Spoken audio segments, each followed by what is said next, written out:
like to move because I'm small, okay? Good morning, Glide family. I am so excited to be here. I want to thank you all for coming. I want to thank you all for your prayers. My aunt had just passed, and Marvin and the church were praying for me, so I just thank all of you. Today is the kickoff for Women's History Month. Yes, woo! Yes. And on whitehouse.gov, it says, during Women's History Month, we celebrate the courageous women who have helped our nation build a fairer and more just society. Yes. Yes. So today we're going to talk about courage. Have courage and change the world, because that's what we're doing here at Glide. To have courage means, as defined by the dictionary, courage is the ability to do something that frightens one, strength in the face of pain or grief. According to Merriam-Webster's, it's defined as mental or moral strength to venture, to persevere, and withstand danger, fear, or difficulty. Now, the Bible says, and this is where I was raised by a lot of women who loved God.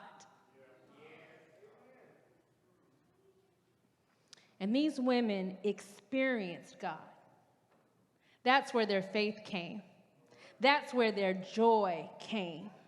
That's where their strength to move through life, to be still here, came from. I am in this church because my friend, whose mother is white, one generation ago, just his mother, got pregnant by an African-American man. And in Baltimore, while she was pregnant, her father threw her through the screen door onto the street. She had him as a newborn, and she got on the airplane, and she came here. He was just 2 weeks old.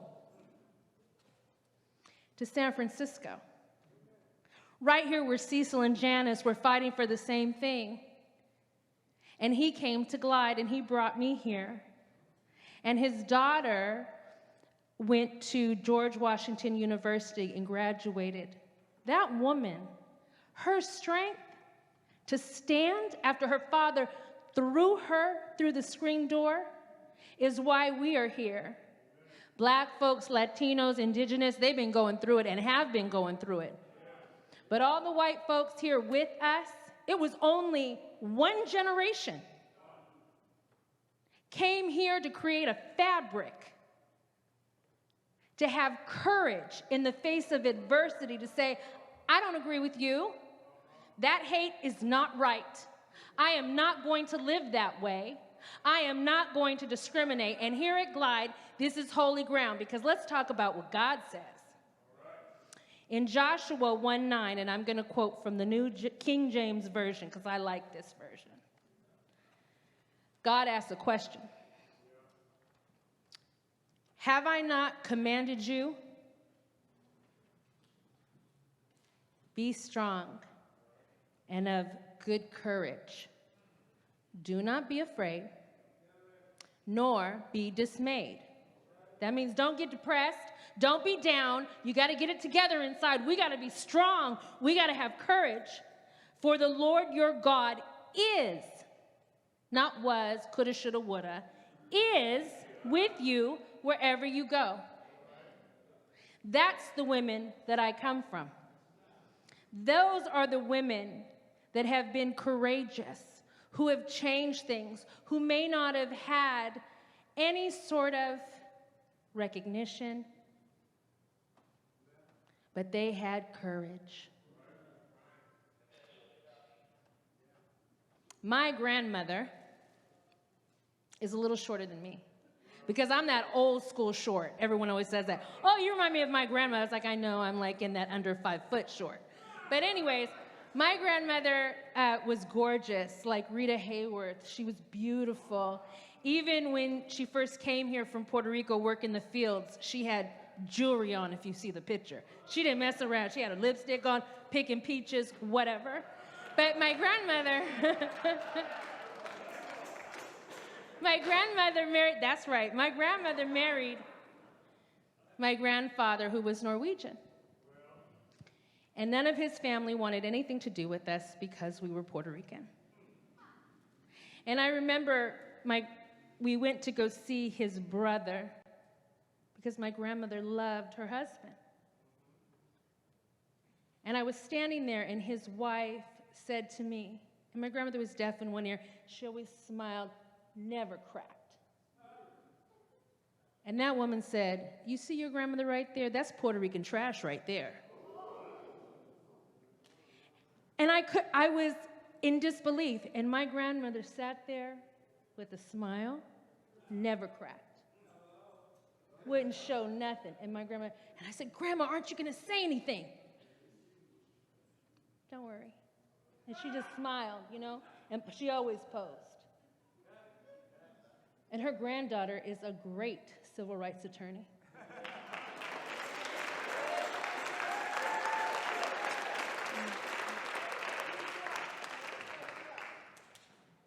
My mother was a courageous woman too, because my mother would tell you, nobody's coming in this house and tell me what to do. Nobody is going to ruin my peace. Her heart, her house. She would tell people, you can't come through that door. You stay there. Or she'd even tell them, you stay at the fence. You ain't coming in here. When I went to school, because I didn't graduate from high school, and when I went back to school, I was a single mother. I had to go get my GED, and I went to community college. My mother said this, "I don't have nothing to give you, but I will give you my time, and I will watch your daughter, and you go to school."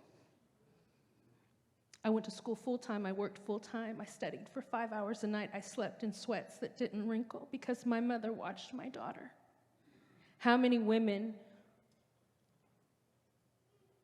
stood strong to give all of us a chance so that we could be here to have courage and fight?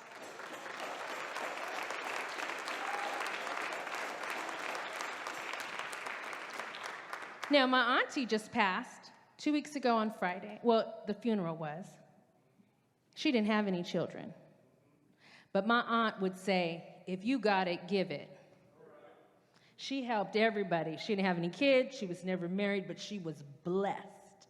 She never judged. She wasn't preachy. She wasn't religious. When I was mean, it didn't matter. If I needed something, my aunt was there.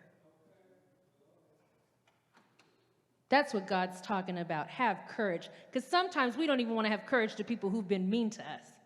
We think, oh, well, they've done this and that. I'm not doing this for them, or I don't want to do this, or I don't. My aunt always said, I don't think so. If I got it, I'm going to give it. Now I want to talk about some other women. I do want to recognize dear Miss Shirley, who makes, yes, yes, yes, yes, yes, yes. Yes, yes, yes. How many of us know of that beautiful woman in our life who during the holidays shows up with a sweet potato pie? That's love. Sometimes when you think you don't have love, those are the women who showed up and fed you, who were humble, who said, let me share this gift. That's Miss Shirley. I remember when I was here, she came with them pies. And my aunt came home on hospice on Thanksgiving, and I said, Marvin, I'm so sad because maybe Miss Shirley's going to come with pie. Because that does something for your soul. It fortifies it. Right? Miss Sheila, let's recognize her. Yes, yes, yes. Miss Sheila. because we are all touched by the courageous women around us. In the Pride Parade, Miss Sheila's like, I am here, and I am walking, and Stacy is ready, and Miss Sheila is right there. And Miss Sheila's like, watch me walk this whole way. Because what is she doing? It's important. She's having courage. We have to stand to change the world. We have to have courage. We have to sit next to one another. We have to have friends that are different colors, different sexualities, whatever it is. You got to have courage. Dr. Amy.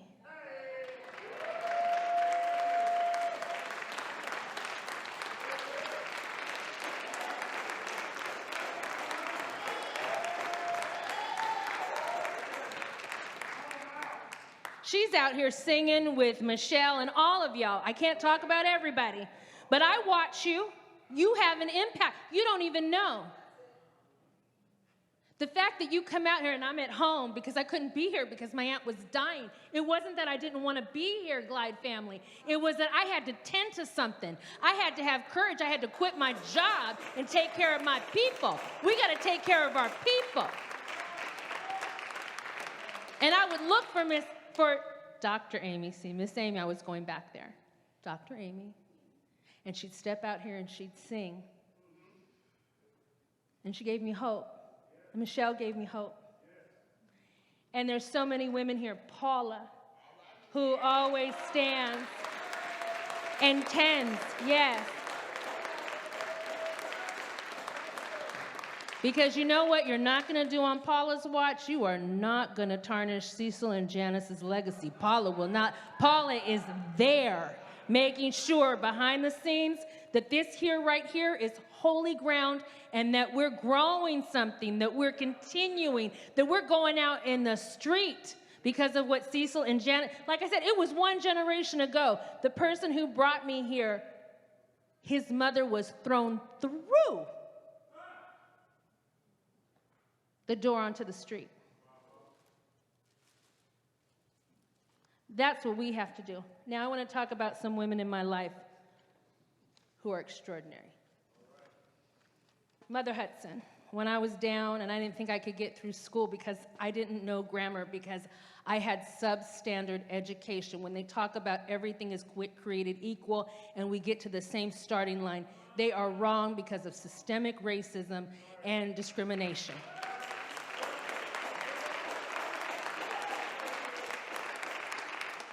And I remember going to community college with my daughter and not even knowing sentence structure and crying and going to get tutoring. And Mother Hudson, who's a mother in the church, and her daughter Louisa, she was a big mom, like old school church mothers. She would sit there with her dress and she would, if you remember them, they rock when they pray. And she said, baby, you pray always, and if you need faith, you read Hebrews. And she always said, God got you. God got you. Don't worry. God got you. I got my GED, my AA, my bachelor's degree, my law degree, and I have a master's in information systems technology. God got all of us, don't he? All of us. All of us. I come from women who, when it's so bad, they're crying on the floor, praying for their sons, praying for their daughters, praying for themselves because of the harshness of this world. It's not just black folks or indigenous or Latinos, it's white folks too. We can't get caught up in all this separation. It's all of us. This world is a cruel place. We gotta have courage.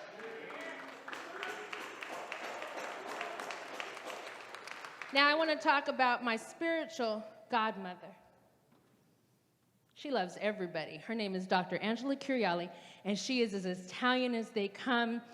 Her family came from Italy, and she is a lesbian, and she loves, and she filed the first case for one of the first cases involving same-sex parents. She was in a relationship, they had a child, and they broke up. And she fought, and she went to court. The case is called Curielli v. Reagan. How she was treated, because back then it wasn't recognized. This was like, I say back then, this was 1990. That's like I'll be sure or something. That was like right there. Right? Am I right? That's how close it was. And they told her, your relationship, this is just a contract. There's no love there. And she fought and she said, no, there's love here. I want that. That's my daughter. And they said no. But she still loved. She took care of everyone around her. In fact, she's such a smart doctor that in Sacramento we have this, and hold on, serial killer named Dorothea Puente. And Angie helps everybody in the street. And this woman came to her and said, there's this house, and this woman is not right. And Angie figured it out 18 months before they caught Dorothea Puente. She went to the police. She went to everybody. But because she was a lesbian woman, this, that, the other, they didn't listen till they started digging up bodies. But I always tell her, you were brilliant. They weren't listening. But she had courage. Now, I'm going to talk about right now my client. I have a client who had a baby in a tent on the side of the road, right over here in Berkeley. And so in order to get housing, her and her husband are homeless. And in order to get housing, you have to have birth certificates for everybody. If you're familiar with homelessness, it requires identification. You got to have birth certificates. You have to have income. So this couple were told by the social workers, go and get a birth certificate for the baby. So they went to Berkeley Vital Statistics and they applied. Well, at the same time I was working with the social workers, I said, that baby's not born in Berkeley. That baby is born in Emeryville. It was no big deal. We were all happy. Just go to Emeryville and let's get the birth certificate. So the social worker did that. So I got a call from the mother of the baby, screaming. They came to our hotel room, these Project Room Key hotels that we hear all about, with a warrant. And they arrested this black couple for fraud, the mom and the husband. And they took the child into CPS custody because they thought they were filing for a fraudulent birth certificate. It took us a month to get that baby back. But they went back to the hotel. Now, during this time, my mom had a heart attack. I got to go take care of my people, so I go home. I just get back this week. It's been like 2.5 years, and I get a call again.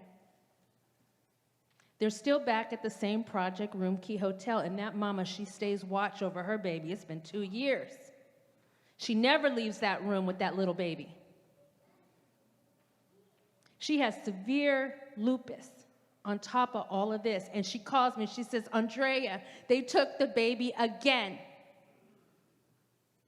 And I said, like, what? What? Are you still at the same hotel? Yes. Because they came and did a well check, because when you're poor and you're facing systemic racism and systemic income equality, they still think they have control over your life. So they just come into your room. They just watch you. They tell you what a bad parent you are because of your situation, because of what they've put on you. And they said, it's too dirty in here. There's roaches everywhere. She said, I read the documents. There's roaches in this whole place. What are you talking about? Is that her fault? As a mother, imagine this. So we had to go to court. And they're still talking about that birth certificate. That mother, that woman, that black woman has stood watch over that little baby boy this whole time. None of this was in her control. How many women have had their children ripped from their arms because of what has been built into this system? And she'll say, but I prayed that God would send me help. So today, as the start of Women's History Month, I challenge all of you. Let's go back to what the word says, because that's what the women I know would say. Answer God's question. He says, have I not commanded you? Be strong and of good courage. Do not be afraid, nor be dismayed, for the Lord your God is with you wherever you go. We are all still here. We experience things that nobody knows about. We've cried out to God about things, but all of us are here saying, no, you're not going to put discrimination on us. We are not going to believe all of these things that you put out there in the media and this, that, or the other. Because we are going to have courage, and we are going to change the world, and we are Glide. Thank you.